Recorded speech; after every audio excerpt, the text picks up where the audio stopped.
Et nous y sommes pour la deuxième partie de cette émission que j'espère vous avez regardée, où nous parlions des illusions des célibataires. Émission donc pour vous, mesdames et les hommes intelligents qui suivent l'émission Entre nos femmes sur Ecclesia TV. On ne change pas une équipe qui gagne. Je reste donc avec ma belle, talentueuse, éloquente invitée qui va se présenter à nouveau pour vous qui malheureusement n'avez pas suivi la première partie. Alors, vous allez découvrir qui elle est. On fait un léger récap de ce qu'on a dit dans l'émission précédente avant d'entrer dans la deuxième partie, tout aussi enrichissante, j'espère. Maria? Oui, bonjour à tous. J'espère que vous allez bien. Merci de m'avoir encore une fois, Manuela, dans ce plateau de Ecclesia TV Entre nous femmes. Donc, si vous nous découvrez pour la première fois, moi, je suis Maria-Esther Favor. J'ai le privilège d'être la responsable de l'école du mariage divin, une école qui forme les célibataires à la vie de couple et qui aide également les mariés à régler leurs conflits. Donc, nous sommes là, comme ce qu'elle a dit depuis la semaine passée. Nous avons commencé à parler des illusions des célibataires. On a commencé, entre autres, et nous sommes en train de parler de... La seconde partie. La seconde partie. Et si on peut glisser en même temps dans le choix du conjoint, parce que le célibat, c'est un état en griffe pour ceux qui veulent se marier, un état de transition. Oui. Où on est censé se muscler intérieurement pour être prêt pour le mariage qui arrive. Exactement. Et donc, comment faire pour choisir le bon conjoint? Oui. Mais avant tout, terminons avec ces fameuses illusions. On a parlé de mirage dans la définition. Oui, on a dit qu'une illusion, c'est tout simplement un mirage. Ce qu'on croit voir, mais quand on se rapproche, ce n'est pas la vérité. Et on a dit également qu'un célibataire, c'est quelqu'un qui n'est pas marié, quelqu'un qui n'a pas d'attache avec quelqu'un, quelqu'un qui est seul et qui se cherche. On reconnaît qu'il y a des célibataires qui vont le rester pour servir le Seigneur, par choix de vie. Mais on parle principalement des célibataires qui aspirent au mariage. Et dans les veillées de prière, on le voit. Quand on dit on sonne le mariage comme ça, tout le monde commence à crier, même qu'elles n'ont pas envie de tomber. Franchement, la soif de se marier est grande. Et pour certains, le célibat, c'est un peu la damnation, c'est le purgatoire, c'est l'enfer, c'est difficile. Alors qu'en soi, on peut utiliser ce temps d'attente-là pour préparer un mariage plus heureux. Parce que l'essentiel, c'est pas de se marier, c'est d'être heureux et bien marié. Donc, bien marié dans le sens où il y a beaucoup de femmes qui rêvent plus de la bague que de la relation elle-même. Donc, quand elles pleurent, quand elles prient à l'église, les hommes aussi, mais pas autant que les femmes, c'est surtout pour être reconnues comme Madame. Tant, la femme de quelqu'un. Ça leur donne une certaine valeur qu'elles croient qu'elles n'ont pas, alors qu'en vérité, en tant que créature de Dieu, déjà, la valeur, elle est là. C'est vrai. Donc, parler à ces femmes-là pour leur dire que le chemin de préparation, c'est pas une punition. Surtout pas. C'est une préparation. C'est une préparation. Et je viens ajouter que le temps de célibat n'est pas une malédiction. Oh oui. Quel que soit ton âge, si Dieu voit que tu es prête, il va t'emmener la personne. Mais si jusque-là, ça traîne encore, il y a des paragraphes qu'il faut considérer. Et nous sommes en train de parler, dans cette deuxième partie-là, des illusions des célibataires. Donc, ne soyons pas figés sur le fait qu'on est en manque de quelque chose. Oui, il nous faut forcément un homme pour être accompli. C'est pas forcément vrai. Vaut mieux être, comment on appelle ça, célibataire et être heureux que d'être marié, d'être mal accompagné et malheureux. Ça, on le dit. C'est tellement vrai. On n'a pas vu de femmes mourir parce qu'elles étaient célibataires, mais il y a des femmes qui sont mortes parce qu'elles étaient mariées. Mal mariées. À la mauvaise personne. Donc, franchement, il ne faudrait pas voir ça. On va dire que c'est facile pour nous deux. Elles sont toutes les deux mariées, c'est pour ça qu'elles se permettent de dire ça. Mais je veux dire que parfois, tu te dis que si j'avais attendu un peu plus, j'aurais compris certaines choses. Il y a des erreurs que je n'aurais pas forcément faites dans le mariage. C'est très vrai. On a énuméré ça dans l'émission précédente. Par exemple, le regard idéaliste, conte de fées, roman de rose, adorace, novelas du mariage où on voit la romance à tout bout de champ. Continuel, tout le temps les maquillages. Se réveiller le matin, on est beau, on s'embrasse à 6 heures. Alors qu'en vérité, avec la laine du matin, les bisous... c'est pas toujours le bienvenu. Hein. Donc, on a parlé de ça, on a parlé aussi du fait que certains se marient pour pouvoir consommer des rapports sexuels, alors que ce n'est pas toujours le cas. Donc, c'est mieux de pouvoir se maîtriser dès maintenant parce qu'il y a des situations imprévues dans le mariage qui peuvent nous emmener à ne pas avoir des rapports sexuels tout le temps. Et si vous nous avez suivis, nous avons pris le temps de pouvoir prendre l'exemple de manger la loco. Nous tous, on aime manger la loco. Mais manger la loco tous les jours, c'est pas toujours évident et ça finit par dégoûter. C'est la même chose que les rapports sexuels. S'il vous plaît, ne me bombardez pas dans les commentaires parce qu'elle dit, oh, la femme là, c'est parce que moi, je suis mariée depuis plusieurs années. Je vous promets que c'est pas tous les jours que tu as des rapports sexuels. C'est pas tout le temps. Tu peux faire une semaine, un mois, tu peux avoir plus d'un mois sans rapport sexuel. Ne cherchez pas à vous marier pour ça. Ne dérangez pas le trône de Dieu à cause de questions de sexe, parce que vous risquez de le regretter plus tard. OK? Donc, il y a beaucoup de choses. De toute façon, grâce à Dieu, on peut regarder l'émission sur YouTube. Oui, alors, vous pouvez chercher la première partie, parce qu'il faut qu'on entre dans la seconde. Beaucoup d'illusions restent encore. Beaucoup d'illusions restent encore. Et une des illusions, c'est que les choses vont se passer comme je le souhaite. Aïe, aïe, aïe, aïe, aïe. Ça, c'est une chose qui m'a fait vraiment tomber de mon nuage. Quand j'étais célibataire, je suis quelqu'un, je ne mange pas lourd tout le temps. Donc, un peu de cornflakes, en tant que bonne francophone, les cornflakes et toutes ces choses-là. Donc, tu te dis que, voici, je vais manger un peu de spaghetti. En fait... Des salades. Oui. Donc, je me rappelle encore que quand j'étais encore célibataire et que mon fiancé venait à la maison, tout ce qu'il trouvait, il mangeait à tiéké, tout ce qu'il trouvait spaghetti, il mangeait, il disait rien. Une fois qu'on s'est mariés, quand j'ai dit, jeudi et samedi, on va faire un peu d'atiéké, il dit, quoi? Je ne mange pas ça. J'ai dit, mais quand tu venais chez moi à la maison, tu mangeais. Et puis il dit, les temps ont changé. Mais il est chez lui. Oui. Il est chez lui, il veut se faire plaisir. Maintenant, il veut commander. Et ce que j'ai compris, c'est que de par le choix de la personne que tu fais, tu vas remarquer que toute ta vie sera influencée. Tes manières culinaires seront influencées. Ce que tu manges sera influencé. Depuis que je me suis mariée, cornflakes dans ma maison, niet. Spaghetti, niet. Petit déjeuner, comment on appelle ça même, avec le pain, les œufs, tout ça. Ils ne te calculent même pas. Après, tu te dis, mais qu'est-ce qui n'a pas marché? Et c'est là que j'ai compris que les choses ne se feront pas à ma manière. Et dans le foyer, les choses ne se feront pas à votre manière. Demandez bien aux femmes qui sont mariées. Les choses ne se font pas à leur manière, pas du tout. De vivre à deux, forcément... Vous allez devoir vous ajuster. Il y a beaucoup de choses que vous allez laisser tomber. Si monsieur, par exemple, dit que lui, il ne mange pas la tiéké, ce n'est pas de sa faute. Il ne mange pas la tiéké, il n'aime pas. Pourquoi est-ce qu'il va forcer? Et puis, si ce qu'il aime, c'est la sauce graine avec les chauves-souris dedans. Avec tous les animaux de la forêt. Tous les animaux de la forêt, surtout les chauves-souris. Et puis, quand maintenant, ils appuient le vol de la chauve-souris est dedans comme ça. Et puis ça sort par sa bouche, la sauce graine sort par sa bouche. C'est trop détaillé pour être imaginé. Ça, je sais que la scène a déjà été vue. Non, il y a une dame, elle, c'était sa peur. C'était sa peur parce que elle, quand elle s'est mariée, le monsieur, en tant que bonne personne de l'Ouest, là, il dit, lui, c'est la sauce, lui, c'est chauve-souris. Elle aussi, elle n'a jamais vu chauve-souris de toute sa vie, à part dans les livres de contes. Le monsieur dit, c'est chauve-souris, et puis de quoi, de sauce graine. Donc, quand elle prépare la chauve-souris, là, toutes les chauves-souris là volent comme ça dessus, avec leur gros ventre. Ils ont bu la sauce, tandis que ce qui pleure au monsieur, c'est quand il se sert comme ça, et puis quand il appuie, quand il a mis sa sauce dans la bouche. Donc on s'ajuste. Mais il ne faut pas que les femmes pensent qu'il n'y a qu'à elles de s'ajuster, parce que les hommes aussi, il y a des ajustements qu'ils sont obligés de faire. Bien sûr. Parce que les gars qui rentraient chez eux à minuit, 1h du matin, mais une fois qu'ils sont mariés, il faut apprendre à rentrer tôt. À des heures décentes. Oui. Donc, tout le monde s'ajuste pour que ça marche. Oui, parce que tu as mis enfant des gens chez toi à la maison. Il ne faut pas qu'elle devienne maintenant une décoration pour te chercher. Gardienne. Oui. Donc ça c'est quelque chose qu'il faut ajuster. Mais ce que nous essayons de vous dire à travers ce point-là, c'est que les choses ne vont pas se faire comme toi tu veux, quand toi tu veux et comme toi tu le veux. C'est un peu comme la prière. On prie, mais on ne sait pas comment Dieu va nous exaucer quand il va le faire. Donc, quand tu es sur le point de te marier, il y a une chose que tu dois avoir dans la tête. Je ne vais pas là faire ce que j'ai envie de faire. Oui. Si toi, tu as l'habitude de manger les cornflakes pour dormir, lui, il ne mangera pas cornflakes pour dormir parce que les hommes mangent lourd. Qui veut manger foutu là. Les hommes mangent lourd.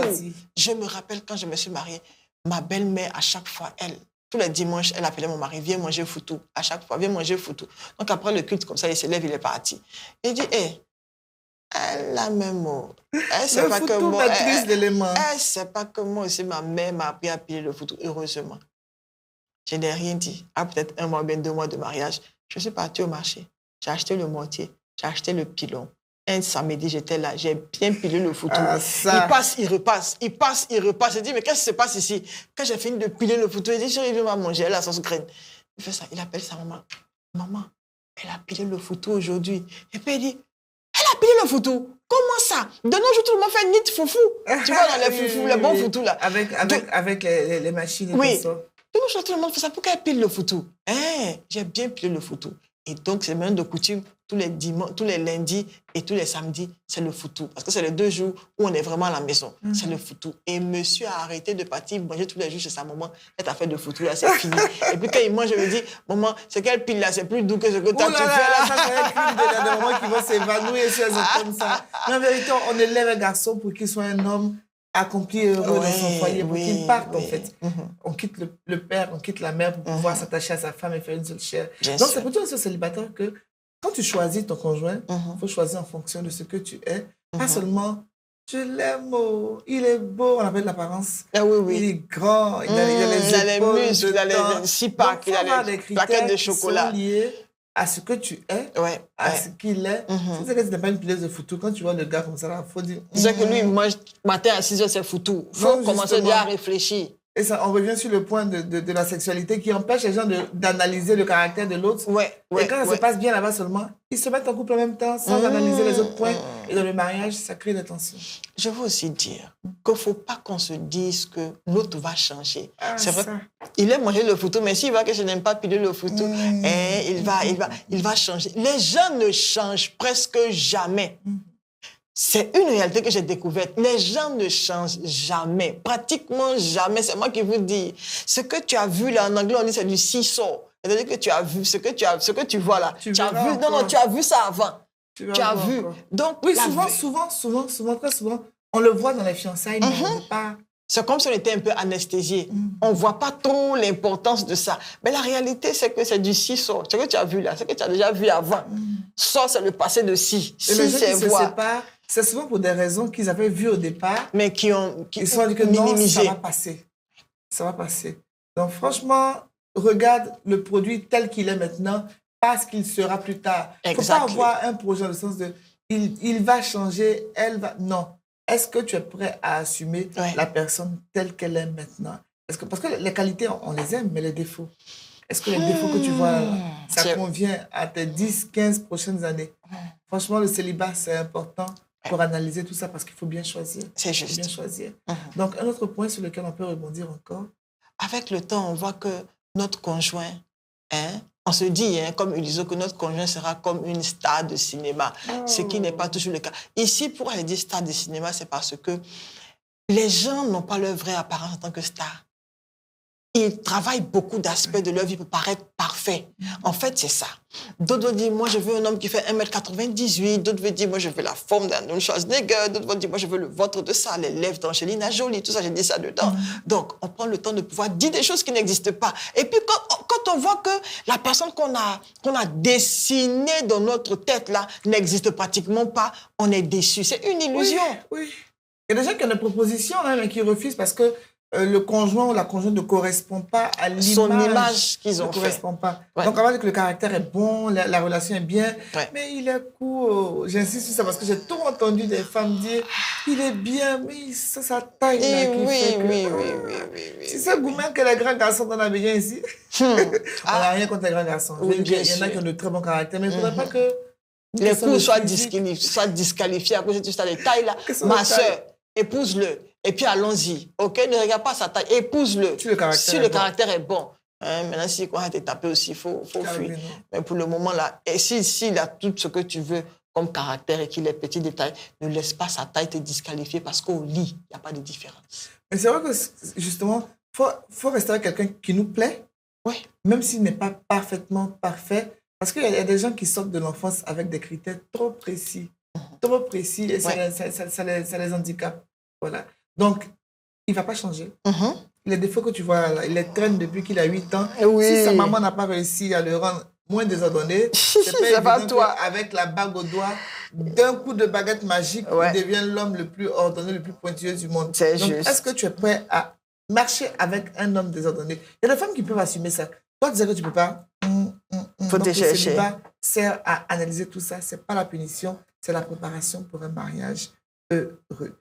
Maintenant, moi, je vois aussi que le fait que certaines personnes se disent qu'on s'aime tellement, je vois les défauts de loin. On est trop amoureux, on ne va jamais se disputer. Oh, c'est une illusion. Vous allez vous disputer. Ce n'est pas une prophétie, hein. C'est tout simplement un constat. Pourquoi? Parce que vous avez des backgrounds différents, vous avez été élevés différemment, vous avez des tempéraments différents, vous voyez les choses de différentes manières, vous allez vous disputer. OK? Même si quelqu'un va essayer de se maîtriser à chaque fois, mais ça va finir par éclater un matin. On n'a pas dit éclater pour que vous puissiez vous poursuivre avec des chaussures, non. Mais on dit éclater parce que vos divergences vont ressortir à un moment ou un autre. Même parlons d'éducation. Il y a des frères et sœurs qui ont reçu la même éducation, mais à cause des tempéraments, des caractères, mais la dispute ne manque pas. Parce que c'est des gens qui ont grandi dans le même milieu que nous, avec les mêmes parents, avec le même environnement. Mais malgré ça, puisqu'humainement on est différents, je me dis que même les jumeaux identiques n'ont pas les mêmes empreintes digitales.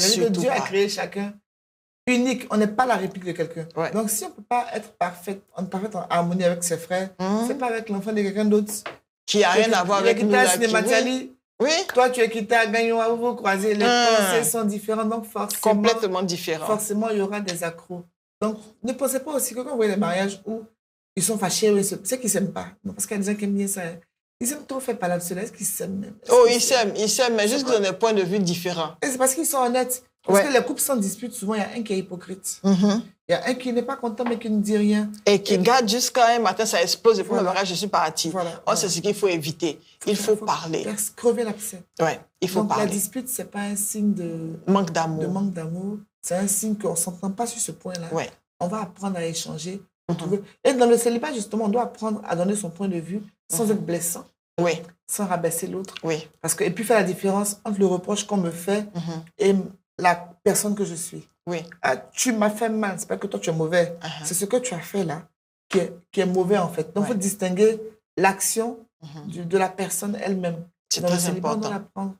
On doit apprendre. Et puis aussi, avec les amis. Et puis ne pas. L'une des choses que j'ai apprises, c'est qu'on n'aura pas tous les mêmes points de vue, mais on se doit de respecter les points de vue de l'autre. Et savoir s'arrêter quand on est sur le point d'exploser. Ça, je le dis, savoir s'arrêter, c'est dès maintenant que tu dois apprendre ça. Il faut savoir t'arrêter. Il y a des gens qui se disputent juste quand ils veulent avoir le dernier mot. Pourquoi? C'est de l'orgueil. Tu n'es pas Dieu. Même si tu penses que tu as raison jusqu'à... Arrête-toi un peu et dis, c'est vrai que lui, il pense comme ça, moi aussi, je pense comme ça. Qu'est-ce qu'il dit? Est-ce que ça peut être vrai? On ne supporte pas tous la même équipe. Mais attends, une équipe gagne, une équipe qui perd. Si ton équipe a perdu aujourd'hui, pardon, c'est pas la peine de te battre avec tout le monde. Il faut accepter. Qu'est-ce qu'on essaie de dire par là? Que c'est pas tous les jours que ton point de vue sera considéré et pris. Donc, quand ça arrive, calme-toi. Regarde, est-ce que l'autre là a raison ou pas? Même s'il a tort, de parce que tu es femme et que l'autre est une autorité sur ta vie, il faut apprendre à dire, OK, je respecte ce que tu as dit et puis on avance.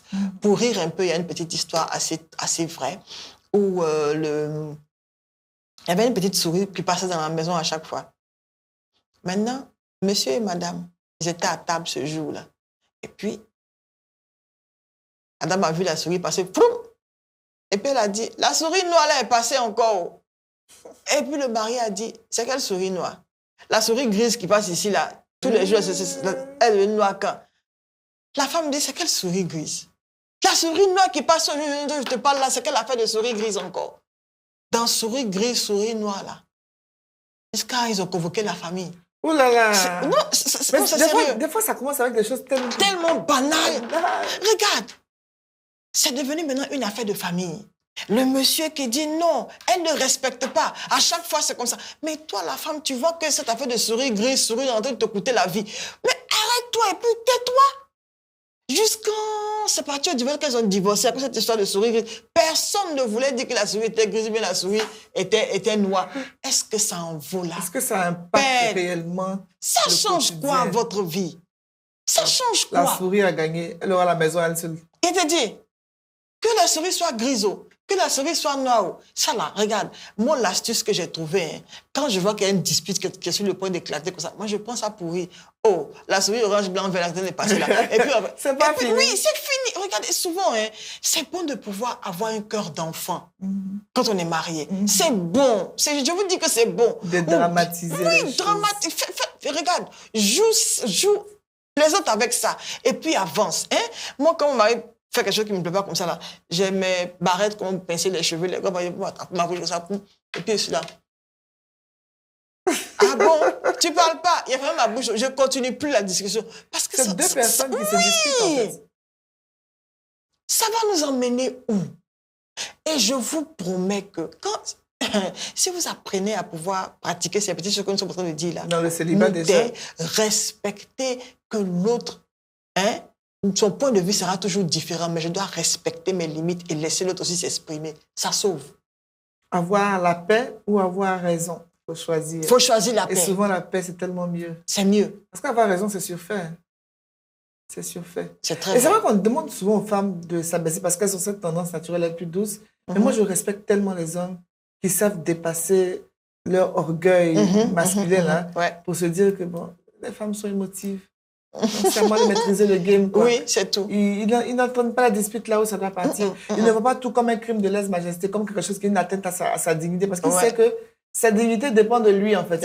Pas de ce que tu dis, pas de ce que tu penses de lui, parce qu'il y a des gens qui veulent se fâcher.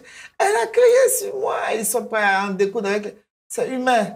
Mais comme homme comme femme, c'est le plus mature qui assure la paix. C'est vrai. Le plus mature spirituellement. C'est très vrai. C'est celui qui assure la paix. C'est ce que j'aime. C'est vrai. C'est la personne la plus mature qui cherche la paix en premier et qui demande pardon en premier. Ça aussi, il faut avoir le courage de savoir le faire. Demander pardon. Qui demande pardon en premier. Quand on est tort ou raison, demander pardon. Une question de paix. En fait, il faudrait que dès maintenant où tu es en tant que célibataire, là, que tu apprennes à entretenir la relation de paix avec les gens. La Bible nous dit rechercher la paix avec tous et la sanctification sans laquelle nul ne verra le Seigneur. Donc, s'il te plaît, apprends à cultiver la paix. La paix, comment? Dans ta manière de parler, dans ton langage corporel, dans moins de commentaires et d'apprendre à te taire. Il faut insister sur le langage corporel. Il y a des gens qui ne parlent pas, mais le regard qui vont te lancer. Tu as répondu. Je dis rien. Peut te regarder. Elle l'oriente des pieds à la tête aux pieds, alors qu'elle n'a rien dit. Mais le mari veut se tuer. Oui, elle a dit 1000 choses. Juste avec les yeux. Oui, avec le langage corporel. C'est pas... Donc, il faut cultiver ça. Il faut apprendre à cultiver la paix. Il faut arrêter de dire, c'est comme ça que je suis, tu me prends, tu me laisses. Tu es impoli. C'est pas vrai, tu es impoli. Tu es impoli. Et tu manques de savoir-vivre. Oui. Et beaucoup d'entre nous, là, on manque de savoir-vivre. Viens à l'école du mariage divin, on va t'apprendre là-bas à vivre. Apprenez. Même à parler. C'est tellement important. Il y a des gens qui disent que moi, je suis franc. Non. Un adulte ne fait pas ses besoins en public. C'est les bébés qui le font dans leur couche. Pourquoi? Parce qu'ils n'ont pas la maîtrise. Quand on est adulte, on sait quand on parle, on sait comment on parle, et on sait à qui on est en train de parler. Oui, et on sait pourquoi aussi on parle. Le but, voilà, le but. On sait pourquoi on parle. Parce que la vérité, c'est que quand nous sommes en train de régler un problème, on doit chercher à avoir une solution pacifique pour sortir de là. Ce n'est pas que j'ai venu... Et puis je vais venir crier sur toi, je vais venir dire ce que j'ai envie de dire, et puis maintenant, il faut que tu prennes ça comme ça parce que je t'ai épousé. C'est mon caractère. C'est pas ton caractère, tu sais pas vivre.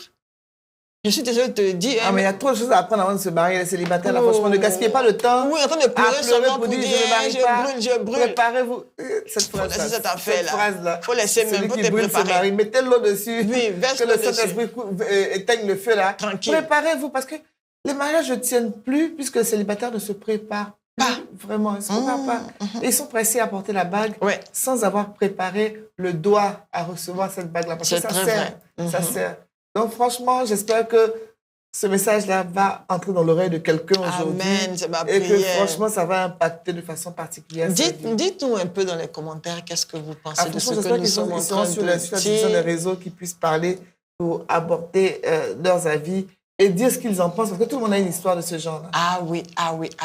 On n'est pas toujours d'accord, mais respecter l'autre, c'est important. Et comment est-ce qu'on apprend ça? En ayant comme principe de garder la paix avec tes frères et tes sœurs, tes cousins, tes cousines, tes tantes et tes oncles. Vous n'allez pas toujours être d'accord, mais aie pour principe de garder la paix avec les gens. C'est très important. Et quand c'est comme ça, c'est toi qui dois faire attention à ta manière de parler, à ton langage corporel. C'est toi qui dois faire attention à ta manière de voir les choses et de savoir que Christ a dit de rechercher la paix et la sanctification. La paix et la sanctification vont ensemble. Parce qu'il y a des gens qui cherchent la sanctification, mais qui ne recherchent pas la paix. Ils ne se laissent pas faire. D'après même, je ne me laisse pas faire mon mariage, je ne me laisse pas faire. Oui, regarde, ce n'est pas bon de toujours vouloir avoir raison. Souvent, c'est bon de se laisser faire. Pourquoi? Parce qu'on a un principe et on veut plaire à Christ. Et parce que tu veux plaire à Christ, recherche la paix. Et recherche ensuite la sanctification. Parce que Christ nous dit, sans les deux là, tu ne le verras pas. Est-ce que ça vaut la peine d'avoir raison à tout bout de champ? Ou bien ça vaut la peine de faire plaisir à Christ? Je ne sais pas ce que tu penses de ça, mais donne ta réponse dans les commentaires. Nous serons ravis de pouvoir lire. On veut voir. Mais voilà, tu te prépares comme ça à être le conjoint qu'il faut. Ouais. Le conjoint posé, calme, sage, le conjoint qui sait gérer sa maison, homme comme femme, le conjoint qui est vraiment la réponse à la prière de quelqu'un. Et bien, tu t'envoies épouser Goldorak. Il faut choisir aussi, parce qu'on se prépare, certes, c'est vrai, mais il faut pouvoir choisir quelqu'un qui va être digne de la merveille qu'on a créée. On a pris le temps de se polir comme un diamant, d'effacer les défauts, apprendre à parler, apprendre à maîtriser son corps, gérer sa sexualité, comprendre le langage d'amour des autres. Ouais, et tu tombes sur un conjoint ou une conjointe. Goldorak. Ça fait mal, hein? Palabreux. Adjoa Ninja. C'est des choses... Adjoa Ninja qui, elle est prompte à se battre. Elle a fait karaté avant de rentrer parce qu'elle a déjà visé la belle-mère. Comme ça et puis maintenant venir gaspiller tout ce bon produit-là avec un conjoint qu'il ne mérite pas. Il faut pouvoir choisir aussi le bon conjoint. En fait, la raison pour laquelle il est important de pouvoir lire ce que les aînés ont écrit, c'est parce que la connaissance qu'ils véhiculent te permet de pouvoir bâtir des principes. Et beaucoup de personnes aujourd'hui évoluent sans des principes. Et ça, c'est triste. Le choix du conjoint, j'ai précisé qui choisit et puis qui éviter. Et puis, Manuela, s'il te plaît, sans question à se poser. Quand on dit se poser, ça veut dire que je te pose la question et puis tu poses aussi à l'autre. C'est pas que ça en ait sens. Vous posez les questions, avant de dire oui. Est-ce que tu vas laisser l'opportunité là passer? Si tu veux ça, attrape seulement Manuela. Deux émissions, même, ça ne suffit pas pour aborder la question des illusions des célibataires et du choix du conjoint. Il faut qu'en plus de ça, ils cherchent à se documenter, surtout, franchement, aller à la source. On en parle ici, mais vraiment, on tâtonne un peu, on n'est pas rentré en profondeur. Mais c'est important que les gens sachent que le succès d'un mariage, ce n'est pas le fruit de la chance, ni du hasard. C'est la préparation. Il faut dire. C'est nous, on a regardé les Harlequins, là, jusqu'à... Les Harlequins, franchement. Et ça, c'est très dangereux. C'est très dangereux. Un jour, on fera une émission spécialement sur les dangers de ces romans à l'eau de rose, là. Les parents ne se rendent pas compte parce que tu te dis que mon enfant ne sort pas. Elle est dans la maison, elle lit, c'est pas grave. Mais elle est en train d'ingurgiter quelque chose qui va la détruire demain. C'est dangereux. Donc, franchement, on va en parler certainement un jour. Mais vraiment, quand on devient le célibataire accompli, on sait qu'on est prêt pour le mariage, il ne faudrait pas donner ce diamant qu'on s'est créé là à quelqu'un qui ne va pas connaître la valeur. C'est vrai. Donc, il faut vraiment que le choix du conjoint soit vraiment fait. Il y a des gens qui veulent tellement se marier, surtout certaines femmes, elles veulent tellement la bague. Peu importe qui est en face, du moment qu'il envoie à la mairie et que c'est fini, on dit qu'elle est femme mariée. Et c'est dangereux aussi en Afrique. Plus que dangereux. Et c'est ce que nous voulons éviter. Oui. C'est ce que nous voulons éviter. Et par la grâce de Dieu, nous allons nous battre pour pouvoir vous aider à faire le bon choix. Okay. Donc, qui choisir? Ça, c'est une bonne question. Je prends le temps de pouvoir parcourir les assemblées, les églises, les pays et les villes pour pouvoir enseigner là-dessus. Et le Seigneur m'a dit un matin, Maria, ne sois pas fatiguée de ton message parce que ça va parcourir la terre. Forcément. La première des choses que j'ai l'habitude de dire quand tu choisis un conjoint, quand tu veux regarder même à quelqu'un avec qui tu veux passer ta vie, c'est choisir quelqu'un qui a la même foi que toi. Ça, c'est la base. C'est la base. Pourquoi? Parce qu'en Amos 3, verset 3, la Bible nous dit, est-ce que deux personnes se mettent ensemble à moins qu'elles ne se soient convenues? D'abord, il faut être convenu de façon spirituelle. Où est-ce qu'on va? Où est-ce qu'on prie? Qu'est-ce qu'on fait? C'est important d'être convenu de façon spirituelle. Je rectifie ici que ce n'est pas forcément que la personne sera dans la même communauté, oui, que toi.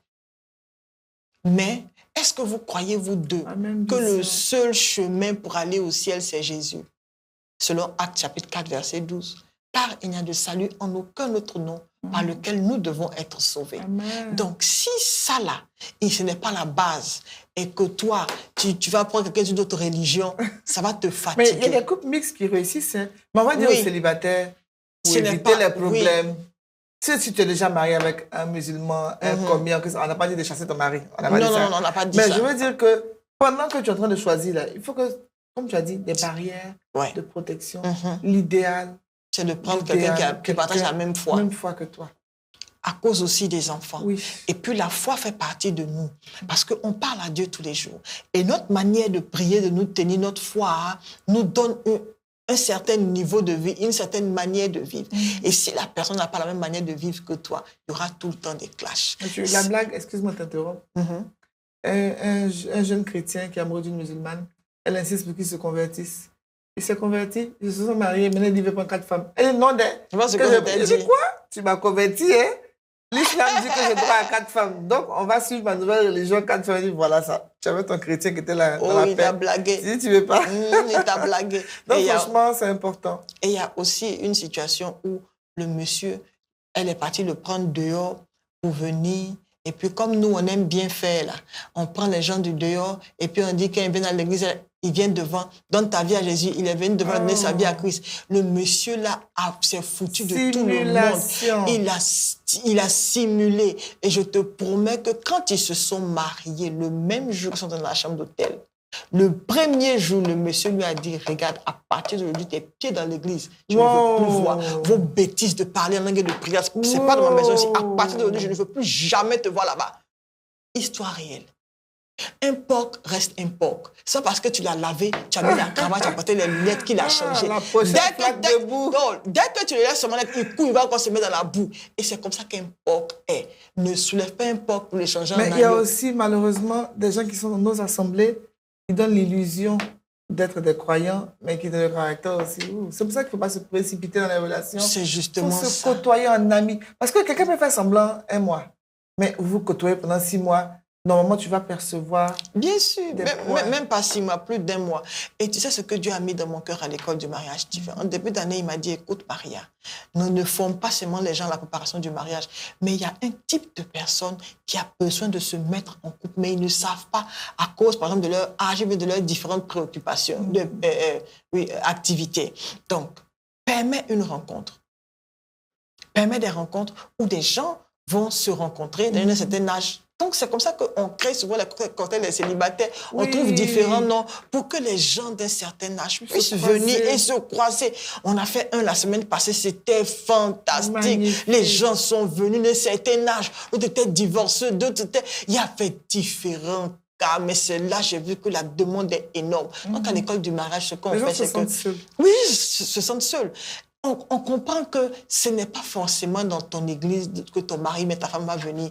Mais si, par exemple, tu donnes tes critères, après, on peut voir c'est quelle femme qui correspond à tes critères. Si toi aussi tu corresponds à ces critères, on peut permettre que vous puissiez vous rencontrer et puis on va vous suivre jusqu'à ce que vous décidez soit de vous marier, mais soit de rester des amis. Mais c'est un besoin crucial dans le corps du Christ et dans le choix du conjoint, nous devons beaucoup faire attention parce qu'il y a beaucoup de loups, il y a des loups dehors et nous devons choisir quelqu'un qui partage la même foi que nous. Dans cette même élan-là, nous devons apprendre à discerner et avoir une relation intime avec le Saint-Esprit afin qu'il apprenne à nous donner le CV de la personne qui est en face de nous. Parce que quel que soit le cinéma, l'Esprit de Dieu révèle. Oui, le Saint-Esprit fait toujours ressortir. Et je vais vous demander... Mais il va faire sortir ce que tu as accepté. La prière qui marche le plus, la Seigneur, si ce n'est pas la bonne personne, éloigne-la. Mais les gens n'aiment pas la faire. Ouais. Et même quand Dieu crée des disputes pour que vous vous sépariez, tu commences à pleurer, Seigneur, c'est pas ce que j'ai dit, touche son cœur pour qu'il puisse revenir. Toi, là, faut faire attention. Hein. On te donne des conseils aujourd'hui, c'est pour que tu puisses changer. Oui. Mais on veut que tu fasses le bon choix. Et la première des choses, c'est de regarder, est-ce que vous partagez la même foi? C'est important, d'accord? Oui, au moins un. Donc, on a trouvé quelqu'un, on partage la même foi, il est sincère, apparemment. Donc, ça va. Qu'est-ce qu'on prend comme critère encore? La deuxième des choses, il faut chercher quelqu'un il faut choisir, quelqu'un qui est indépendant financièrement. Ah, moi, j'ai failli parler de ça, mais je dis que quand on était enfant, je parle encore des films qu'on regardait, on avait l'impression que les Ruby, les Teresa qui aimaient l'argent, etc. Alors que le foyer se fonde avec une certaine autonomie financière. C'est l'autonomie financière, un minimum. Si vous devez vous chercher, trouvez-vous d'abord avant de vous marier. J'adore la phrase. Trouvez-vous d'abord. Et puis, j'ai l'habitude de dire, si un homme a un certain âge, après 40 ans, il n'a rien fait de sa vie. C'est pas maintenant qu'il va te rendre. Oui, on sait. Mais c'est pas maintenant là qu'il va commencer à mettre des projets sur place. En fait, la réalité, c'est que par expérience, tu vois qu'il y a des gens qui sont dans les églises, mais qui sont très paresseux. Ils sont zélés à l'église, mais qui sont très paresseux. Et ces personnes-là, quand tu les maries sans t'en rendre compte, quand vous êtes en train de chercher à vous mettre ensemble, bien à vous observer et toutes ces choses-là. Le monsieur, qu'est-ce que lui, il fait? Il prend le temps de pouvoir dire que j'ai des projets. Mais vous avez fait 2 heures de cheminement, les projets, vous n'avez pas encore vu s'accomplir. Et pourquoi vous insistez? Se marie pas. Vous allez voir que le monsieur, avec son compte en banque, il n'y a rien là-dedans. Et pourquoi vous insistez? Les gens vont vous soutenir pour vous marier, mais ils ne vont pas vous soutenir pour la vie de tous les jours, dans le quotidien. J'ai eu un couple comme ça qui, pour se marier, ils n'ont rien payé eux-mêmes. Les tenues, la nourriture, tout a été offert par de bonnes volontés. Mais les mois qui ont suivi, c'était l'enfer et la damnation à la maison. Parce que, je veux dire que moi, je préfère encore un petit mariage qu'on a financé nous-mêmes. Ce que les gens apportent en plus, ok, mais au moins vous prouvez que vous pouvez vous organiser et que vous êtes assez grand pour vous gérer vous-même. Et les finances, c'est important. C'est plus qu'important. Faut pas il y a des femmes, des hommes aussi qui choisissent uniquement à cause de l'argent. Ça, c'est dangereux. C'est très dangereux. Faut pas faire comme si c'est un point qui est charnel. C'est pas charnel, C'est important. Non. Vous allez devoir vivre quelque part. Payer les factures que vous le vouliez ou pas. Vous allez devoir, prendre soin de vous. Je vous dis que quand l'enfant commence à pleurer pour le lait et que la femme n'arrive pas à l'être, tu vas devenir fou. Tu vas devenir fou. Donc, il faut te battre pour être financièrement indépendant. Et si vous me dites, c'est qui une personne financièrement indépendante? C'est une personne qui a une activité ou bien un revenu qui lui permet de pouvoir se prendre en charge sans l'apport de quelqu'un d'autre. Donc, si déjà, femme comme homme, vous arrivez à prendre soin de vous, payer votre maison, vos différentes factures, vous occuper de vous-même sans toutefois aller à toujours demander aux gens, c'est que financièrement, vous êtes indépendant. Et puis, on ne parle pas des gens qui sont forcément millionnaires. Hein. Tu peux habiter dans un quartier dit modeste, tu es autonome, tu t'assumes, à la mesure de tes moyens, tu vis bien, c'est suffisant parce que les gens qui vont se rendre... Un homme qui forcément va m'envoyer à Dubaï, qui va m'envoyer à Tahiti, non, c'est pas de ça qu'on parle. On parle d'argent, mais dans la mesure où tu peux prendre soin de toi, manger à ta faim, te soigner, sans forcément importuner papa, maman, parce que tu as quitté la maison, tu es parti. Donc, il faut apprendre à gérer ça. Donc, choisis déjà quelqu'un qui partage la même foi que toi. Choisis aussi quelqu'un qui est indépendant financièrement. Une troisième chose que je veux conseiller, c'est de choisir quelqu'un qui est ton ami. Ça, c'est très bon conseil. Toute personne expérimentée va te dire, choisis quelqu'un qui est ton ami. Parce que les personnes mystérieuses, là, ça ne paye pas. Ça paye au début. C'est sexy. Mais dans le foyer... Un coup de foudre. Non, ça regarde. Un coup de foudre, c'est comme une étincelle. Oui, ça s'éteint très vite. Choisis quelqu'un qui est ton ami. Qui est un ami? Un ami, c'est une personne que tu choisis, que toi-même, tu décides de pouvoir mettre une différence entre lui ou bien entre elle et puis toutes les autres connaissances. C'est une connaissance qui devient plus proche que les autres connaissances. C'est ça de frère qu'on n'a pas eu avec les potes. Voilà. Et dans cette optique-là, cette personne-là, vous avez un niveau de communication fluide. Vous parlez ensemble, ce n'est pas du tout un problème. Et j'ai l'habitude de dire, quand tu te réveilles le matin, à qui est-ce que tu penses? Quand tu prends un selfie, à qui est-ce que tu as envie d'envoyer le selfie? Quand tu vois un accident en route, à qui est-ce que tu as envie de prendre la photo pour envoyer? Quand tu vois, par exemple, que par exemple, il pleut beaucoup, à qui est-ce que tu penses qui est en sécurité? Si tu penses à cette personne-là, c'est cette personne-là qui est ton ami. Mais si tu te réveilles le matin, tu t'en fous, à midi, tu t'en fous, le soir, tu t'en fous, vous faites des jours sans vous parler, il y a un problème. Il faut que cette personne-là puisse se démarquer, c'est le mot, de toutes les connaissances que tu as, à travers non seulement l'affection que tu as pour la personne, mais à travers votre niveau de communication.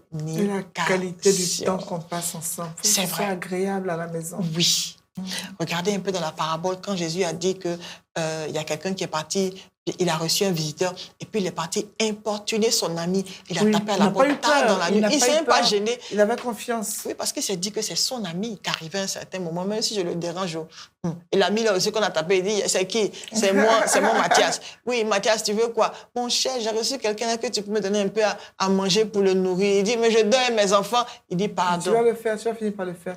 Donc, c'est important de rappeler que l'amitié, c'est important, aussi important que l'attirance physique. Parce qu'on peut être attiré par quelqu'un, mais on se rend compte qu'en dehors de la sexualité, on n'a rien.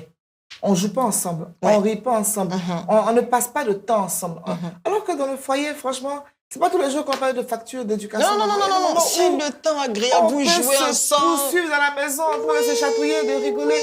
Oui. Je veux dire qu'il y a des couples, à part la sexualité, ils ne font rien d'agréable ensemble. On peut jouer aux cartes ensemble. Il y a des choses qu'on fait simples. Regarder des films, manger une glace, parler de tout et de rien. Oui. Raconter critiquer la belle famille. Parler de tout et de rien. C'est important. Donc, s'il vous plaît, c'est des personnes expérimentées qui sont en train de vous parler aujourd'hui. Ne choisis pas quelqu'un de mystérieux parce que ça va te coûter cher.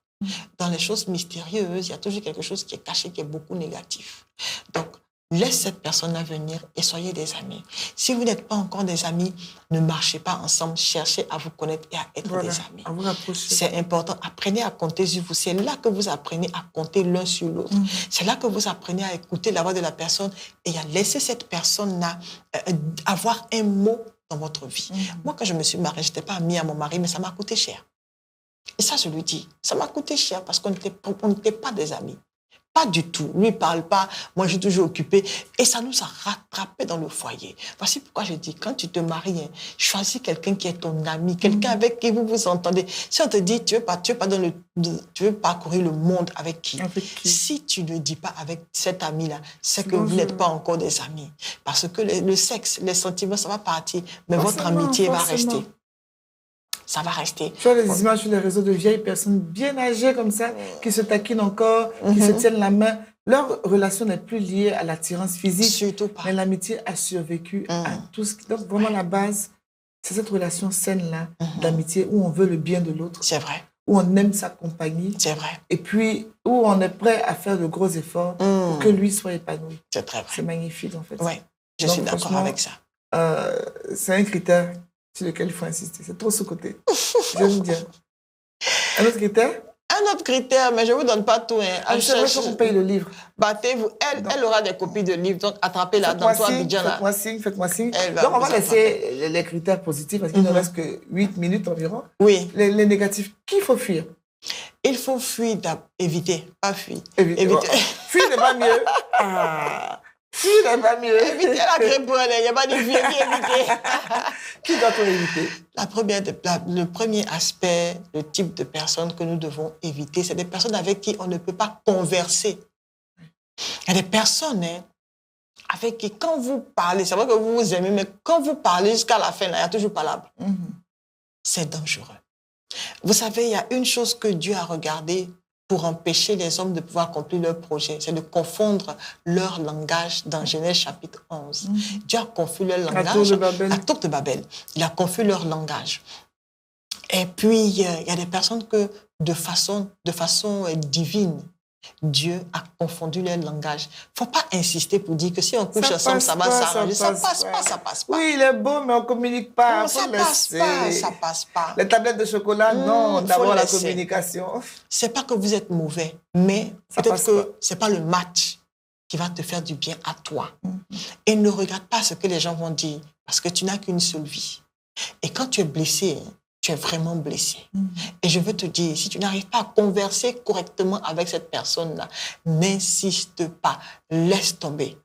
On peut essayer de voir, mais si ça passe pas, c'est un point prioritaire. Oui, c'est un point prioritaire. Un deuxième type de personnes à éviter, ce sont les personnes qui sont paresseuses. Oh là là, même Dieu a horreur des paresseux. J'ai l'habitude de dire, le paresseux n'est utile ni à Dieu, ni au diable, ni à lui-même. Parce que même pour travailler pour Satan, il faut vraiment... Hein? Non, là-bas, c'est vrai, la nuit pour être dansé au carrefour. Hein? Regarde, si tu es paresseux, tu ne peux pas. C'est Dieu qui tolère. Hein? Mais lui, là, si tu échoues ta mission, tu es mort. Il n'y a pas de paresseux entre eux là-bas. Donc, franchement, évitez les paresseux. Dieu même sait que si toi, là, il te prend dans son armée, là, il est foutu. Et puis, la mauvaise nouvelle, c'est que toi-même, tu n'es pas utile à toi-même. Parce que quand toi-même, tu regardes ta vie, là, tu ne peux pas t'aider même à battre. Mais tu vois, c'est un état d'esprit. Et c'est un choix qu'on fait d'être paresseux. Dieu n'a pas créé quelqu'un pour être paresseux. Parce que quand vous regardez un peu dans les Écritures, dans les Proverbes, il a dit, va paresseux et observe la fourmi. La toute petite fourmi est un Oui, modèle ce qu'on marche, ce qu'on fait comme ça, on peut tuer au moins 22. Il dit, va, il ne faut pas la tuer, il faut observer la fourmi. Elle sait garder la nourriture dans les temps de besoin. Elle sait. Et toi? Ne choisis pas quelqu'un qui est paresseuse. Hein. Une personne paresseuse, regarde un peu le type, c'est quelqu'un qui reste toujours à la maison. Toi, tu as rencontré le monsieur là, mais il est toujours à la maison. C'est pas qu'il travaille de la maison. Attends, gens qui sont casaniers. Non. C'est pas qu'il travaille de la maison, hein. Mais il est toujours à la maison. Et dès que tu appelles son monnaie, il court, il est là, il est toujours disponible pour toi. Il vient, puis quand il vient là, il chasse les mouches comme ça autour de toi. Tu penses qu'il t'aime. Attends, c'est un gros signe de paresse qui va se révéler par la suite. Je le dis parce que je conseille beaucoup de femmes qui ont vu leur vie être détruite parce qu'elles ont marié un paresseux. Il y a une là qui m'appelait, pleurait. Elle dit, après combien d'années de mariage, le monsieur là, c'est moi qui me suis battue. J'ai vendu beau flotto. Jusqu'aujourd'hui, là, je suis fatiguée. On n'a pas de maison. Aujourd'hui, là, on n'arrive même pas à payer le loyer. Le monsieur est de partir chez mes parents. Et elle aussi, lui aussi va partir chez ses parents. Et ils ont eu 3 enfants, elle ne sait plus quoi elle va faire. Quoi elle va faire. Et ils sont mariés légalement. Dès le départ. Elle a pleuré. Regardez. N'attendez pas d'abord que ça vous arrive avant de prendre une décision. On est entre nous femmes. N'attendez pas d'abord que ça vous arrive. Ne pensez pas que nous qui parlons là, on n'a rien à faire. C'est pourquoi on a quitté nos maisons pour venir ici, pour vous entretenir. On n'est pas comme ça. C'est parce que, à Ecclésiaste TV, c'est parce qu'on a votre bonheur à cœur. Le souci de vous faire le bon choix. Le souci de voir des femmes épanouies. Des femmes qui savent dire non quand il faut dire non. Des femmes qui savent se lever pour se battre pour elles-mêmes. Et la femme qui peut dire non, c'est justement celle qui n'est pas paresseuse. Parce que quand tu as faim, tu acceptes tout et n'importe quoi. C'est ça. Les gens, ils n'aiment pas les femmes autonomes parce qu'on a l'impression qu'elles sont impolies. Elles ne sont pas impolies, elles ne sont pas serrées en fait. Ah, c'est ça, justement. Alors, quand une femme est dans le besoin, elle prend n'importe quoi. Tout, elle accepte n'importe quoi. Donc, franchement, l'homme paresseux, la femme paresseuse, c'est à éviter. C'est à éviter. C'est complètement à éviter. Et moi, je vous dis, attachez vos ceintures parce qu'il y a beaucoup de bonnes choses dans le livre-là. Ne vous contentez pas seulement de dire, l'émission est bonne, mais regardez, prenez le temps et puis lisez afin que le Saint-Esprit puisse vous parler vous-même. Même l'absence de lecture, c'est une paresse aussi, une paresse intellectuelle qu'il faut combler. Ah, c'est surtout ça. On aime beaucoup les bérets, mais on ne lit pas beaucoup, que ce soit la Bible, les livres religieux, les livres de formation, les livres d'évolution. Les gens lisent de moins en moins. Donc, c'est important que l'on puisse rappeler que la lecture aussi, ça ouvre l'esprit et ça accroît l'intelligence. C'est plus qu'important. C'est plus qu'important. Donc, un autre type de personne encore qu'il faut... Qu'il faut éviter. Le dernier point qu'on va partager aujourd'hui, c'est éviter les personnes qui sont orgueilleuses. Ça. Tu as vu que j'ai bien pensé, non? Oui, c'est parfait parce qu'ils peuvent te tuer même. Hey, comment on reconnaît une personne qui est orgueilleuse? Une personne qui ne s'excuse pas. N'a jamais tort. Elle n'a jamais tort. Pour elle, elle se dit que j'ai toujours raison. Bien-aimé, il n'y a jamais quelqu'un sur la terre là, qui n'a pas fait d'erreur. Et cette personne a toujours raison. Ce n'est pas vrai. C'est signe d'orgueil. C'est signe d'orgueil. Je veux dire qu'il faut regarder beaucoup la façon dont la personne traite les gens ne lui apporte rien. Moi, j'aime bien regarder comment les gens traitent les serveuses dans les bars, les vendeurs ambulants dans la rue. Quelqu'un qui a l'impression qu'il est inférieur à lui, il lui parle comment? Quand il te drague, Toi, il veut te séduire. C'est ta princesse. Donc, il va te traiter comme un ange. Quand tu vois son patron, une personne qui a de l'argent, qui a une grosse voiture, il y aura une certaine attitude. Ouais. Mais il traite comment ceux qui ne vont rien lui apporter, ceux qui ont moins que lui. Ça, c'est un critère pour moi pour déterminer si une personne est bonne ou pas. Il traite les plus faibles comment? C'est vrai. C'est vraiment important. Une personne orgueilleuse est à éviter. C'est vrai que tout le monde a un certain niveau d'orgueil, hein, mais quand ça arrive à un certain paroxysme, il faut vraiment se conseiller et chercher à rebrousser chemin. Tout le monde n'a pas toujours raison, mais une personne orgueilleuse, elle a évité. Ah, c'est toujours moi qu'on accuse, c'est toujours moi qui ai ça. Hey, regarde, il faut regarder tes deux yeux. Si c'est toujours la personne là qui veut avoir le dernier mot, attention, ma chère, il faut te conseiller vite. On est entre nous femmes, nous sommes en train de parler. Il faut vite te conseiller. Nous sommes en train d'atterrir et je veux tout simplement vous dire que tout comme il y a des personnes à choisir, il y a des personnes à éviter. Oui. Et prends le temps de pouvoir t'asseoir pour regarder qui éviter, afin que tu ne puisses pas négliger les signaux que déjà tu as commencé à voir. Les signaux, mais tu ne veux pas accepter parce que tu ne veux plus être célibataire. Ce n'est pas une punition d'être célibataire, c'est un temps pour choisir la personne avec qui on va construire sa vie. C'est vrai. Si tu choisis mal, tu vas t'en mordre les doigts. Il y a des gens qui sont heureux en étant célibataires, heureux en étant mariés. Il y a des gens qui sont malheureux célibataires, malheureux mariés. Donc, c'est cette paix intérieure-là qu'on va chercher. Et pour la conserver, il faut la bonne personne à côté de ça. C'est très vrai. Franchement, malheureusement, le temps qui nous est imparti a couru, c'était tellement enrichissant. Franchement, j'imagine que les gens sont à la maison avec un stylo en train de noter. Lisez, puis cherchez les réseaux aussi. Notre invité, Maria-Esther Favor, cherchez, pour pouvoir avoir... Il faut suivre des gens utiles. Oui, bien sûr. Je n'ai rien contre les influenceurs. Mais il y a des gens, tu les suis là, ça t'apporte quoi? C'est ça, mais écoute, je ne peux pas faire la publicité, mais tape un peu Maria-Esther Favor. Favor, c'est faveur en anglais. Favor, que ce soit sur TikTok, sur YouTube, bien sûr, Facebook, sur Instagram également. Suis-nous au nom de moi, j'aimerais dire aussi conseils. aux couples qui ont duré de parler. Parce que trop souvent sur les réseaux, il n'y a que de mauvais témoignages.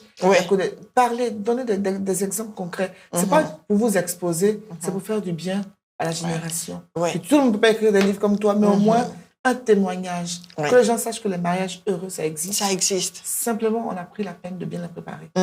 Notre mot de fin? Je veux conclure en disant que tu as de la valeur aux yeux de Dieu. Ne te regarde pas comme quelqu'un qui n'a rien à apporter.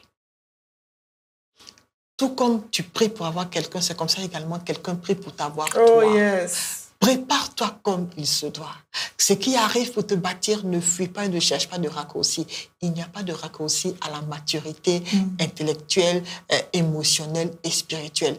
Passe par les étapes comme Jésus est passé par les étapes, afin que demain, tu sois une personne qui sera célébrée. Parce que la Bible nous dit que quoi? C'est la femme qui craint l'Éternel qui sera célébrée. Et comment est-ce que tu vas apprendre à avoir la crainte de l'Éternel si tu trouves des raccourcis? Dieu n'est pas dans les raccourcis. Ton passage est important pour lui, ta croissance, ce par quoi tu passes est important. Donc, je veux t'encourager à ne plus fuir et aussi à savoir que, étant célibataire, tu n'es pas maudit. Ton temps de bénédiction et de visitation divine arrive. Il faut tout simplement que tu acceptes de te préparer et de trouver des excuses afin que tu sois cette femme-là qui sera louée. Alors, rien à ajouter, juste merci à Maria-Esther Favor. Merci pour ce temps extrêmement enrichissant. Merci pour vous qui avez suivi l'émission, la première partie, la deuxième. Pour ceux qui vont la recommander, pour ceux qui vont les regarder sur les réseaux, sur YouTube, pour pouvoir voir le replay. En tout cas, ne changez pas de chaîne, ne changez pas d'émission et de gloire en gloire, on ira. Voilà, merci à tous. Rendez-vous la semaine prochaine, on vous aime. Bye.